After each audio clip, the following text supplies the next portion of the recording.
तो मार्वल के टॉप 10 ऐसे शॉकिंग मोमेंट्स जिन्हें देखने के बाद फैंस का रिएक्शन कुछ ऐसा था। असंभव, असंभव। नंबर 10 पे है प्रोफेसर हल्क। तो देखो हम सबको हल्क इसीलिए बहुत ज्यादा पसंद है क्योंकि वो बहुत ही ज्यादा एग्रेसिव है। वो हमेशा अपने गुस्से के कारण अपने दुश्मनों पर भारी पड़ता है और एवेंजर्स की पहली मूवी के बाद हल्क का फैन बेस कैप्टन और थॉर से भी ज्यादा था। लेकिन जब एवेंजर्स एंड गेम में फैंस ने प्रोफेसर हल्क को देखा तो फैंस ने मार्वल वालों से सिर्फ एक ही चीज कही, अम्मा बहन पे आ जाऊंगा मैं, इनकी अम्मा बहन पे आ जाऊंगा। नंबर 9 पे है थॉर बिकम्स फैट। तो एवेंजर्स इन्फिनिटी वॉर में थॉर अपने पीक लेवल पे था, जहां बाकी के सारे एवेंजर्स मिलके भी थैनोस को नहीं रोक पाए थे। वहीं उसने अकेले ही थैनोस की छाती फाड़ के रख दी थी और एवेंजर्स एंड गेम में भी फैंस उसे उसी लेवल पे देखना चाहते थे। लेकिन इसका बिल्कुल उल्टा हुआ। हमें एवेंजर्स एंड गेम में एक नशेड़ी थॉर देखने को मिला जो डिप्रेशन में जा चुका था और बहुत ही ज्यादा मोटा हो चुका था। और ये देखने के बाद फैंस का रिएक्शन कुछ ऐसा था।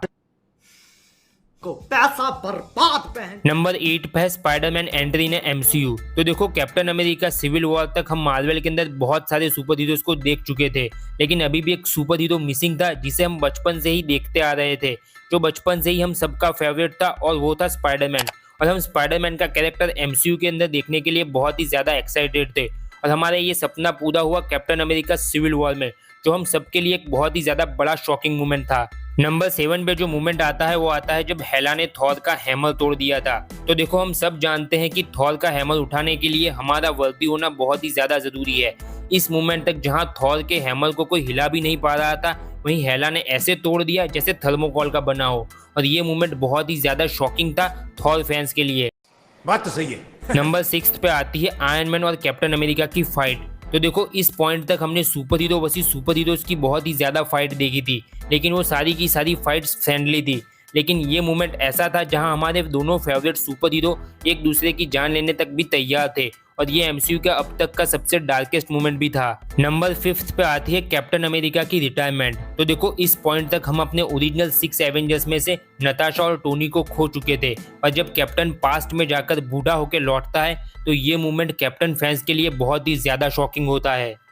नंबर 4 पे आता है नताशा का सेक्रीफाइस। तो देखो हम सबको मालूम था कि इन्फिनिटी वॉर में थैनोस से हारने के बाद एवेंजर्स अपना बदला जरूर लेंगे, लेकिन जब एंड गेम के अंदर नताशा को हम सोल स्टोन के लिए अपना सेक्रीफाइस करते हुए देखते हैं तो वो मोमेंट हम सबके लिए बहुत ही ज्यादा शॉकिंग था और उस मोमेंट को देखने के बाद फैंस की आंखों से आंसू नहीं रुक रहे थे। नंबर 2 पे आता है जब थैनोस इन्फिनिटी वॉर में एवेंजर्स को हरा देता है। तो देखो आज तक हमने जितनी भी सुपर हीरोज मूवी देखी है हमने एंडिंग में सुपर हीरोज को जीतते हुए ही देखा है, लेकिन जब इन्फिनिटी वॉर में थैनोस ने जब एवेंजर्स को हरा दिया और आधे यूनिवर्स को धूल में बदल दिया तो वो फैंस के लिए बहुत ही बड़ा शॉकिंग मोमेंट था। तो नंबर 1 पे आता है टोनी स्टार्क का स्नैप। तो देखो ये मोमेंट हमारे लिए बहुत ही ज्यादा एक्साइटिंग भी था और बहुत ही ज्यादा शॉकिंग भी था, क्योंकि हम सबको पता था कि आयरन मैन के स्नैप के बाद थैनोस की आर्मी और थैनोस से एवेंजर्स जीत जाएंगे। लेकिन जब हम सबको ये पता चला कि उसी के साथ हमारे टोनी को अपना सेक्रीफाइस करना पड़ा तो ये मोमेंट और भी ज्यादा शॉकिंग बन गया।